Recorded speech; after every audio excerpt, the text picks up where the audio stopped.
Hello दोस्तों, आज हम बात करेंगे types of rate of reaction के बारे में। इस सेकंड लेक्चर केमिकल काइनेटिक्स के सेकंड लेक्चर में हम डिस्कस करेंगे types of rate of reaction. Rate of reaction जो होता है बेटा वो तीन टाइप्स का होता है। एक होता है एवरेज, एक होता है इंस्टेंटेनियस और एक होता है इनिशियल। हिंदी मीडियम के विद्यार्थियों के लिए एवरेज बोले तो औसत, इंस्टेंटेनियस मतलब तात्क्षणिक और इनिशियल बोले तो प्रारंभिक वेग। सबसे पहले बात करते हैं एवरेज रेट ऑफ रिएक्शन, औसत अभिक्रिया का वेग। एवरेज रेट ऑफ रिएक्शन को समझने से पहले आप देखिए, हम सबसे पहले नॉर्मली एवरेज रेट की बात करते हैं, किसी व्हीकल का एवरेज रेट देखते हैं या उसकी वेलोसिटी देखते हैं। मान लीजिए दोस्तों, आप अपने दोस्त के यहां पर जाते हैं और आपके दोस्त की स्पीड आपके घर से कितनी है? 100 किलोमीटर है। 100 किलोमीटर आपके घर से आपके दोस्त की डिस्टेंस है। उस डिस्टेंस को पूरा करने में आपको दोस्तों समय लगता है 2 आवर्स। इसका मतलब यह हुआ कि आपका जो एवरेज रेट आया वो आया 50 किलोमीटर पर हावर्स। ठीक है, गाड़ी आपकी ऐसा नहीं था कि रेगुलर 50 किलोमीटर पर हावर्स की स्पीड से चली, ऐसा नहीं है बिल्कुल भी। कभी गाड़ी आपकी 80 किलोमीटर पर हावर से चली होगी, कभी गाड़ी आपकी 19 किलोमीटर पर हावर से चली होगी और कभी 10 किलोमीटर पर हावर से भी चली होगी। लेकिन जो आपको पहुंचने में टाइम लगा वो लगा 2 घंटे। इसका मतलब आपका एवरेज रेट कितना आ गया? 50 किलोमीटर पर हावर्स आ गया। कहने का मतलब दोस्तों यह है कि जब टाइम इंटरवल को क्या ले लिया जाता है? बड़ा ले लिया जाता है, लार्ज। जब टाइम इंटरवल क्या हो? लार्ज हो। जब टाइम इंटरवल क्या हो? वेल लार्ज है। टाइम इंटरवल बोले तो डेल्टा टी अगर लार्ज है तो उस कंडीशन में जो रेट है रिएक्शन का वो कहलाता है एवरेज रेट ऑफ रिएक्शन। अब कभी कभी बोर्ड परीक्षा में एवरेज रेट ऑफ रिएक्शन को डिफाइन करना पूछ लेते हैं कि औसत वेग को परिभाषित कीजिए या एवरेज रेट ऑफ रिएक्शन को परिभाषित कीजिए, define average rate of reaction. तो इसको किस तरह से डिफाइन कर सकते हैं हम? देखिए इधर,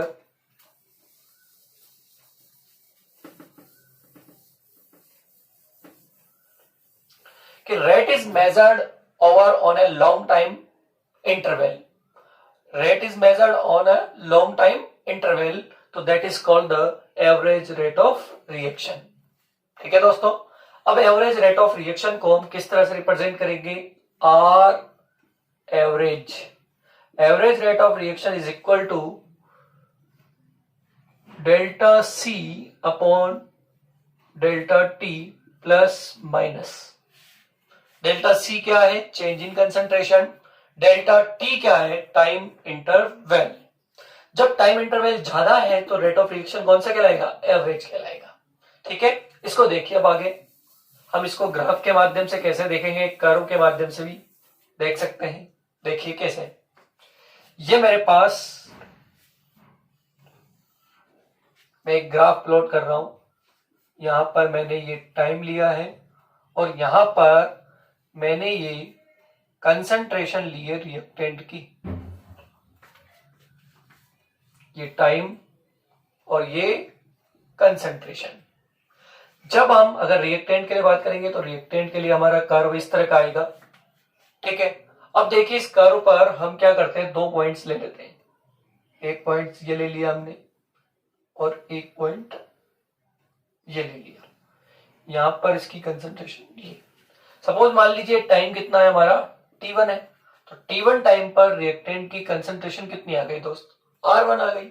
और अगर हम बात करें T2 टाइम पर रिएक्टेंट की कंसंट्रेशन कितनी हो जाती है? R2 हो जाती है।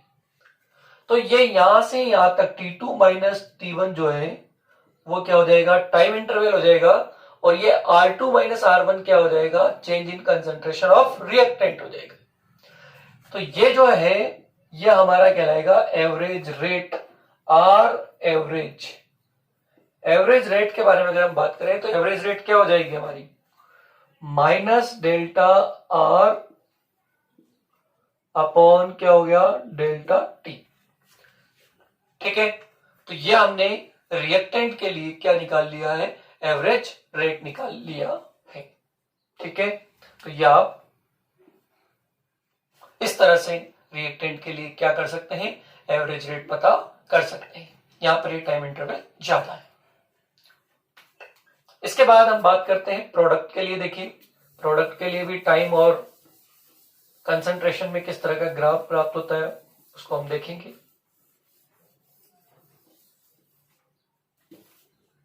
देखिए, अगर हम टाइम और प्रोडक्ट की कंसंट्रेशन के बीच ग्राफ प्लॉट करें, this is time, this is concentration of product के बीच में अगर हम ग्राफ प्लॉट करेंगे तो ये ग्राफ हमारा इस तरह का आएगा। यहां पर भी हम 2 पॉइंट्स ले लेते हैं।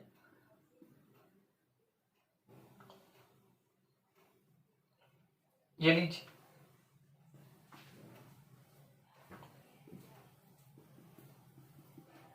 ये लीजिए। ठीक है, यहां पर ये टाइम हमारा क्या है, T1 है, तो प्रोडक्ट की कंसंट्रेशन क्या हो गई, T1 हो गई। यहां पर हमारा टाइम कितना है, T2, तो T2 पर प्रोडक्ट की कंसंट्रेशन दोस्तों क्या हो गई, T2 हो गई। तो यहां से यहां तक का जो चेंज है वो तो हमारा क्या कहलाएगा, डेल्टा टी कहलाएगा, और ये हमारा क्या कहलाएगा, डेल्टा टी। तो प्रोडक्ट के लिए average rate R average is equal to हो जाएगा plus delta P upon delta T.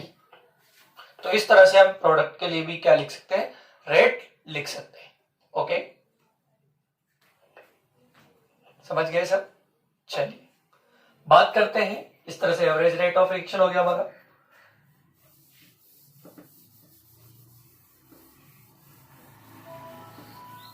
अब बात करेंगे next, instantaneous rate of reaction.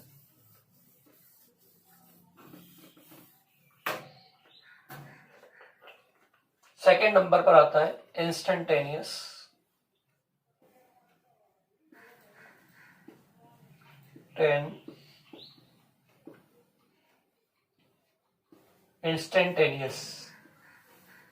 Rate of reaction. Instantaneous rate of reaction को अगर हम देखें तो इंस्टेंटेनियस की अगर बात होगी तो दोस्तों बात होगी किसी इंस्टेंट के लिए। इंस्टेंट मतलब किसी क्षण के लिए बात करेंगे कि किसी क्षण विशेष पर अभिक्रिया का वेग जो है वो कहलाता है इंस्टेंटेनियस रेट। कौन सा रेट कहलाता है, instantaneous rate. At a particular time rate of reaction is called instantaneous rate of reaction. अगर हम पर्टिकुलर टाइम की बात करें, एट ए पर्टिकुलर टाइम,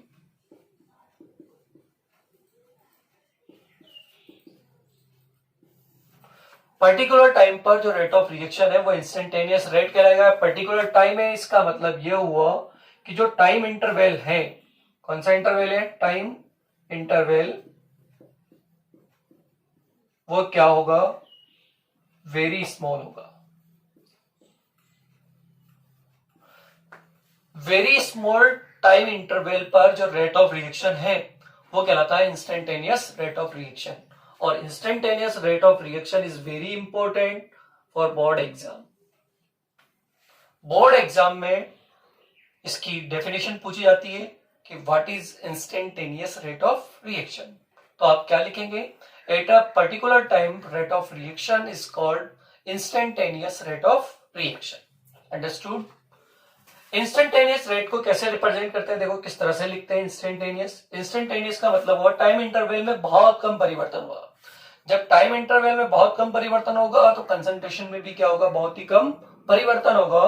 तो देखिए इसको लिखने का तरीका, आर इंस्टेंटेनियस, देखो यहां पर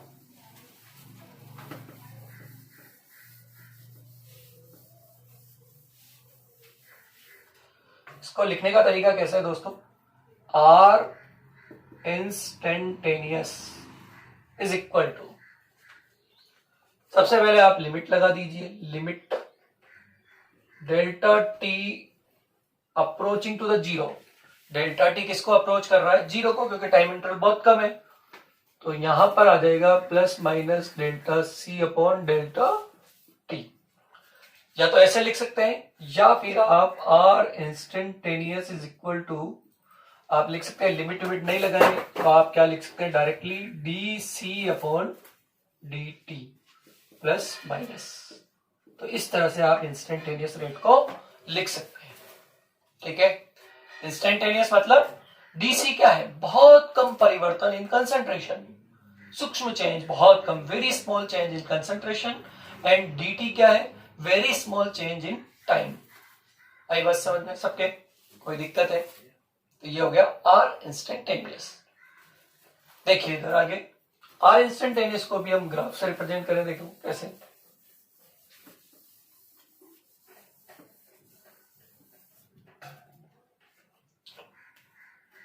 ये देखो दोस्तों, ये हमने टाइम लिया, ठीक है, और ये हमारा वही कंसंट्रेशन। रिएक्टेंट के लिए हमारा ग्राफ कर्व कैसा आएगा, ऐसा आएगा। अब इस पर कोई बिंदु ले लेते हैं हम P।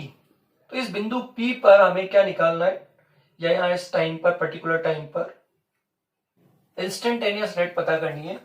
तो उसके लिए हम क्या करेंगे, इस P पॉइंट पर एक टेंजेंट खींचेंगे। ठीक है, इस टेंजेंट का जो स्लोप होगा, टेंजेंट का स्लोप बोले तो बेटा होता है टेन थीटा। ठीक है, स्लोप बोले तो टेन थीटा। वो हमें क्या बताएगा, वो हमें बताएगा इसका इंस्टेंटेनियस रेट। ठीक है, तो देखो tan theta is equal to क्या हो गया, D Y upon D X. और यहां पर देख लीजिए डी वाई क्या है, वाई एक्सिस पर क्या है, कंसंट्रेशन, और एक्स एक्सिस पर क्या है, टाइम। तो यह हो गया D C upon D T. और ये रिएक्टेंट के लिए बात हो रही है, तो यहां पर क्या आ जाएगा, माइनस। ठीक है, तो ये हमारा इंस्टेंटेनियस रेट ऑफ रिएक्शन।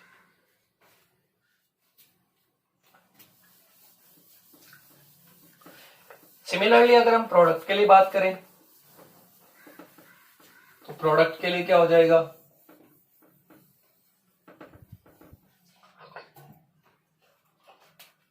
अगर हम प्रोडक्ट के लिए बात करें, ये टाइम, ये concentration of product P, product की कंसंट्रेशन, टाइम और प्रोडक्ट की कंसंट्रेशन में कर्व कैसा आता है, ऐसा आता है। ठीक है, अब हमें इस पॉइंट पर या इस यहां पर इस टाइम पर, ये मान लीजिए यहां पर, ठीक है, इस पॉइंट पर, ये भी पॉइंट P है, तो हम यहां पर क्या करेंगे, टेंजेंट ड्रॉ करेंगे, और इस टेंजेंट का जो स्लोप होगा, स्लोप यानी कि टेन थीटा, हमें क्या बताएगा, इसका इंस्टेंटेनियस रेट बताएगा, D Y by D X. या इसको छोड़ो तो क्या हो जाएगा हमारा, plus D P upon D T. ठीक है दोस्तों, ये हमारा इंस्टेंटेनियस रेट ऑफ रिएक्शन। इसके अलावा आगे देखिए आप,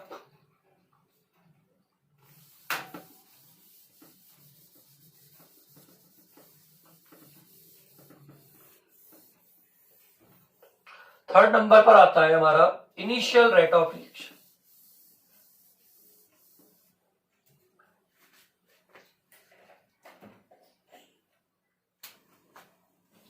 initial RO, initial rate of reaction की बात करें तो T equal to zero time पर जो रेट ऑफ रिएक्शन होगा, उसी को हम क्या कहेंगे, इनिशियल रेट ऑफ रिएक्शन कहेंगे। At T equal to zero time, rate of reaction is called initial rate of reaction. Okay, तो ये हमने थ्री टाइप्स के रेट ऑफ रिएक्शन देखे, average, second instantaneous, and third is initial rate of reaction. तो ये हमने 3 types के क्या देख लिए, रेट ऑफ रिएक्शन देख लिए। ठीक है, अब आगे बढ़ते हैं हम नेक्स्ट टॉपिक पर, that is very very important. उस टॉपिक का नाम है relation between rate of reaction and stoichiometric coefficient.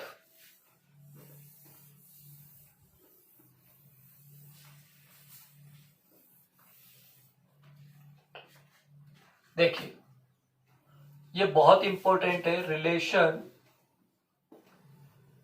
Between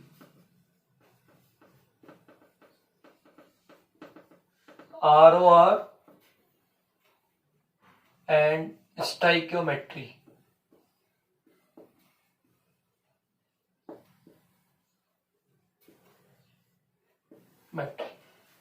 बहुत ही इंपॉर्टेंट टॉपिक है और यहां से एक न्यूमेरिकल आएगा, न्यूमेरिकल भी हम सीखेंगे और इसको बहुत ध्यान से पढ़ेंगे कि आपको अगर रेट ऑफ रिएक्शन लिखना है तो उसके लिए बैलेंस इक्वेशन चाहिए। ठीक है, और कैसे लिखेंगे वो हम सब इसमें पर देखेंगे। देखिए दोस्तों, मेरे पास एक रिएक्शन है, सपोज 2A, या इसको छुड़िए, पहले हम क्या करेंगे, A प्लस B से हमको क्या मिल रहा है, C प्लस D मिल रहा है। यहां पर A का कितना मोल है, 1 मोल, B का कितना मोल, 1 मोल, C का कितना मोल, 1 मोल, D का कितना मोल, 1 मोल। इस A का रेट R, इसका R, इसका R, इसका R। तो rate of reaction A is equal to the rate of reaction B and rate of reaction B is equal to rate of reaction C and rate of reaction D। सब बराबर होंगे, सबके rate of reaction क्या होंगे, यहां पर बराबर होंगे। या यूं देखें कि रेट ऑफ डिसअपीयरेंस निकाल लेंगे। देखो तो यहां पर सब बराबर है, कोई दिक्कत नहीं है, लेकिन अगर मान लीजिए हम इस तरह से ले लें, twice A C plus D। ठीक है, यहां पर अगर हम देखें इस A के लिए क्या लिखेंगे, रेट ऑफ डिसअपीयरेंस,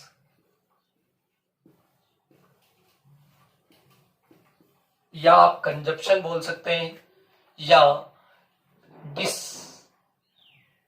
डिसोसिएशन बोल सकते हैं। क्या बोल सकते हैं, डिसोसिएशन। डिसअपीयरेंस बोल सकते हैं, डिसोसिएशन बोल सकते हैं, कंजप्शन बोल सकते हैं, कि ए के विघटित होने की दर। तो हम निकाले इसमें, यह आएगा ए, तो इसके विघटित होने की दर क्या आ गई, -dA/dt। ये रेट ऑफ डिसअपीयरेंस है, rate of disappearance of A. ठीक है, अगर मैं rate of appearance of C लिखूं, rate of appearance of C is equal to plus dC/dt हो जाएगा, और रेट ऑफ अपीयरेंस ऑफ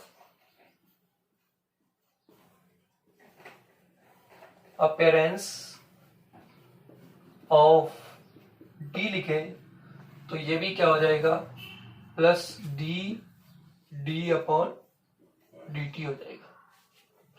ठीक, अगर हम इनकी रेट देखें, देखो ये कितना मोल है, 2 मोल, ये कितना मोल है, 1 मोल, ये कितना मोल है, 1 मोल।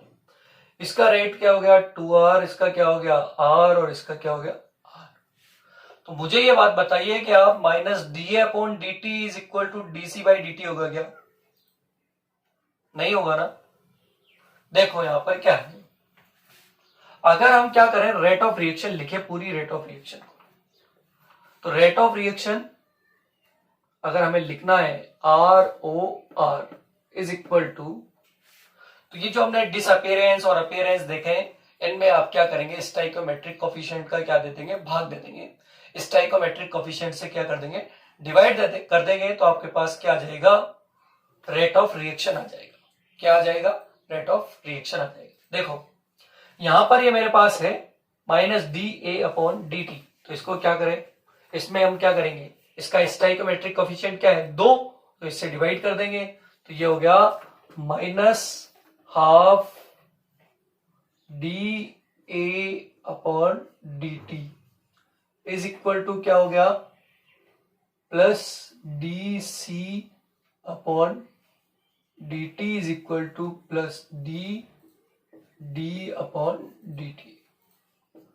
जब भी आपको किसी केमिकल रिएक्शन का रेट लिखना है तो केमिकल इक्वेशन क्या होनी चाहिए, बैलेंस होनी चाहिए।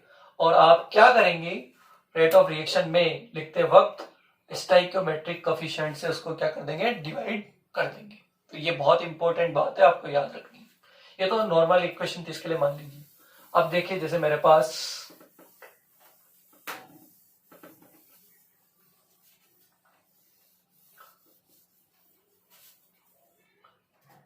ये मेरे पास एक इक्वेशन और है, N1A प्लस N2B और इससे M1C प्लस M2D ये बन रहा है, ठीक है।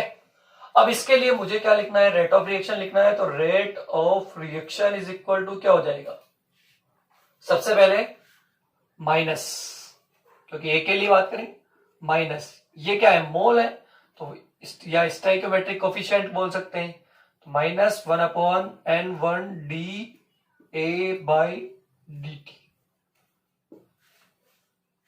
ठीक। आप यहाँ डी भी लिख सकते हैं, डेल भी लिख सकते हैं, कोई फर्क नहीं पड़ेगा। Is equal to minus 1 upon N2 D B upon D T is equal to, अब देखिए प्रोडक्ट के बारे में बात होगी, तो plus 1 upon M1 D C upon D T is equal to plus 1 upon M2 D D upon D T. Okay, तो ये हमने रेट ऑफ रिएक्शन इस इक्वेशन के लिए लिख दी है। और देखिए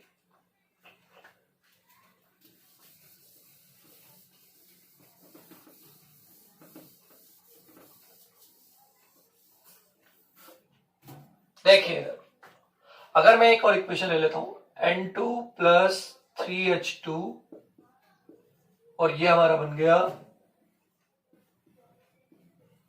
2NH3।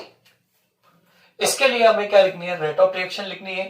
तो रेट ऑफ रिएक्शन कैसे लिखेंगे, इसके कितने मोल है, 1 मोल, इसके कितने मोल है, 3 मोल, इसके कितने मोल है, 2 मोल, ठीक है।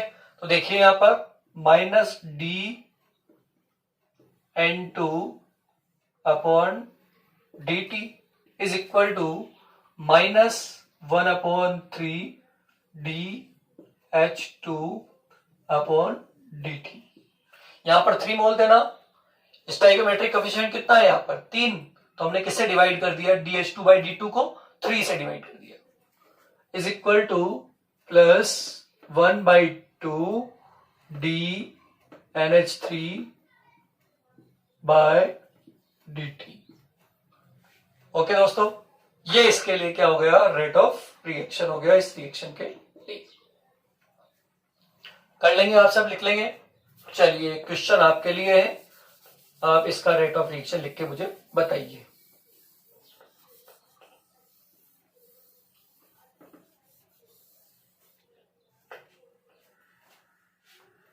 ये देखिए इसका रेट ऑफ रिएक्शन आपको लिखना है, ट्वाइस N2O5 से क्या बन रहा है, 4NO2 प्लस ऑक्सीजन बन रहा है। इसके लिए रेट ऑफ रिएक्शन लिखना है आपको।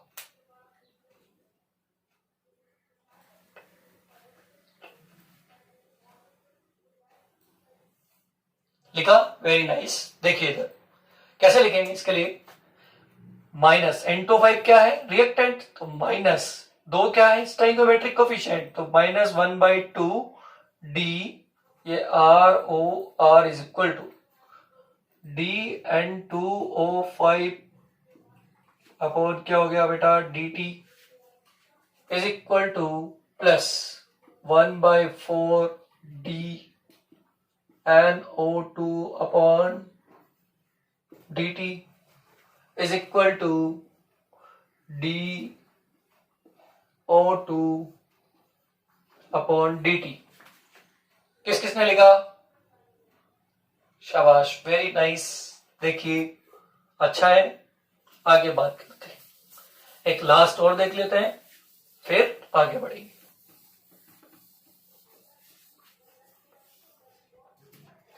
दोस्तों एक और केमिकल रिएक्शन आपके लिए बहुत अच्छी, 5Br minus plus BrO3 minus plus 6H plus, और इससे क्या बन रहा है? 3Br2 plus H2O। कितना H2O? 3H2O। 3Br2 plus 3H2O। देखिए इधर 5Br माइनस Br6। देखो इधर, इसके लिए रेट ऑफ रिएक्शन लिखना है आपको, तो क्या करेंगे हम? इसके लिए रेट ऑफ रिएक्शन लिखेंगे तो पहले इस रिएक्टेंट के लिए बात कर लें, तो ROR is equal to -1/5D Br minus upon क्या हो जाएगा dt is equal to minus DBrO3 minus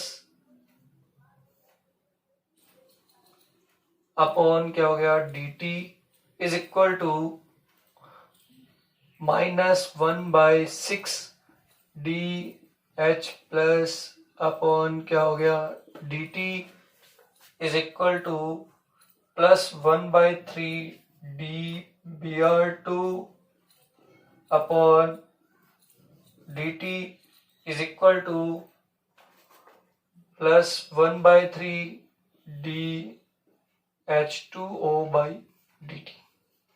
तो ये आपने इस पूरी केमिकल इक्वेशन के लिए क्या लिखा? रेट ऑफ रिएक्शन लिखा। तो दोस्तों आज के लेक्चर में इतना काफी है।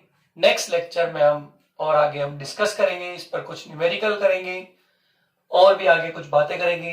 अगर लेक्चर पसंद आया है तो इसे लाइक करिए, शेयर करिए, सब्सक्राइब करिए। Thank you so much.